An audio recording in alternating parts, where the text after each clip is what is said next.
আচ্ছা, a cube plus one by a cube plus two কে উৎপাদকে বিশ্লেষণ করো। তাহলে প্রথমে আমরা এটা কিছু করার নাই, তো এখানে আমরা একটু লসাগু করব। তাহলে এ কিউব হর দিয়া ভাগ লব দিয়া গুণ, এটার নিচে হর নাই, এটার নিচে হর নাই, এটার নিচে হর আছে এ কিউব, তাহলে আমাদের লসাগুটা হবে এ কিউব। এবার হর দিয়া ভাগ লব দিয়া গুণ, এটার নিচে হর নাই, লব দিয়া ডাইরেক্ট গুণ হবে। আর আমরা জানি গুণের সময় পাওয়ার কি হয়, যোগ হয়। তাহলে এ কিউব এ কিউব, তাহলে তিনে তিনে হইব 6 প্লাস এ কিউব দিয়ে এ কিউবের ভাগ দিলে 1, 1 দিয়ে 1 এর গুণ করলে 1 প্লাস এটারও নিচে হর নাই, লব দিয়ে ডাইরেক্ট গুণ করে দিব। তাহলে এ কিউব দিয়ে 2 এর গুণ করলে 2a কিউব। ঠিক আছে, এখন এই পুরো রাশির থেকে আমরা 1 বাই এ কিউব কমন নিই। 1 বাই এ কিউব, এই নিচের কিউবটা তো পুরাটার ভিতরেই আছে, পুরো রাশিটার ভিতর নিচের এ কিউব আছে, তো এ কিউবটা কমন নিব। আর এখান থেকে কিছু কমন যায় না, এ।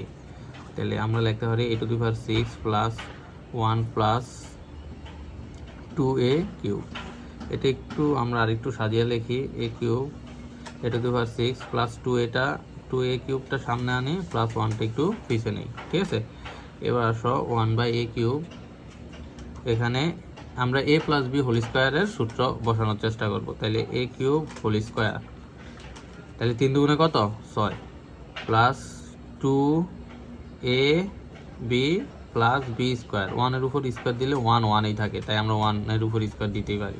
দেখো 3 দুগুণে 6, 2a কিউব প্লাস 1-এর উপর স্কোয়ার দিলে 1, এটাকে আমরা a প্লাস বি হোল স্কোয়ারের সূত্র আকারে লিখছি।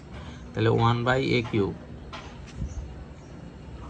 ইন্টু, এটা কার সূত্র, এ প্লাস বি হোল স্কোয়ারের সূত্র। তাহলে এ ধরছি এ কিউবের, বি ধরছি 1-এর, তাহলে এ প্লাস বি হোল স্কোয়ারের সূত্র। এবার তাইলে এটার সাথে এটা গুণ দিয়ে দিলে, একের সাথে গুণ দিয়ে দিলে a cube plus 1 whole square by a cube, এটাই আমাদের আনসার।